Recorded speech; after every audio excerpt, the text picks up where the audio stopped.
In today's video, I'm going to teach you how to manage permission profiles in DocuSign if you oversee who can send, manage, or administer documents in your account. Permission profiles are the cleanest way to set consistent access for groups of users. Start by opening DocuSign and signing in with an administrator account.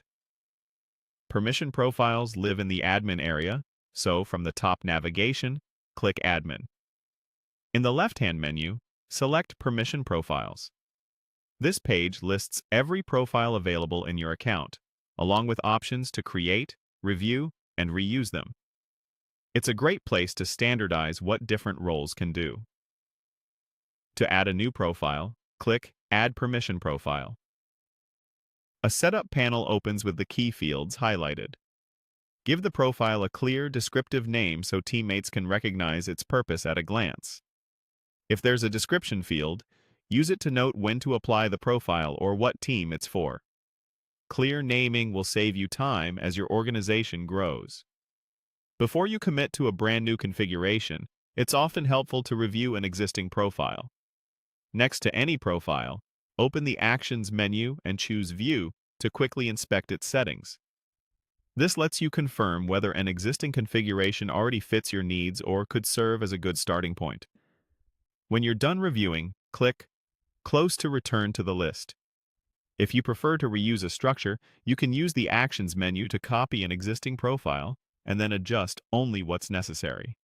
When configuring a profile, focus on 3 areas.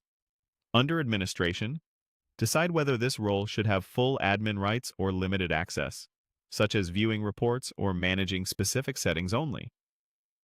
In Sending and Templates, choose whether users can send envelopes, create or edit templates, and whether they can share templates with others. For Address Book, set whether the user sees only personal contacts or can access shared address books. The goal is to follow least privilege, grant exactly what the role needs, and nothing more. Once your profile is ready, assign it to the right people. Go to Admin, open Users and Groups, pick a user, and select Edit. From there, assign the updated permission profile to that user so their access reflects the new settings. A few best practices as you wrap up. Use role-based names like template creators or senders contracts. Test a new profile with a non-critical user before broad rollout, and revisit profiles regularly to keep them aligned with your policies. That's it. Your DocuSign account now has clear, consistent permissions managed through profiles.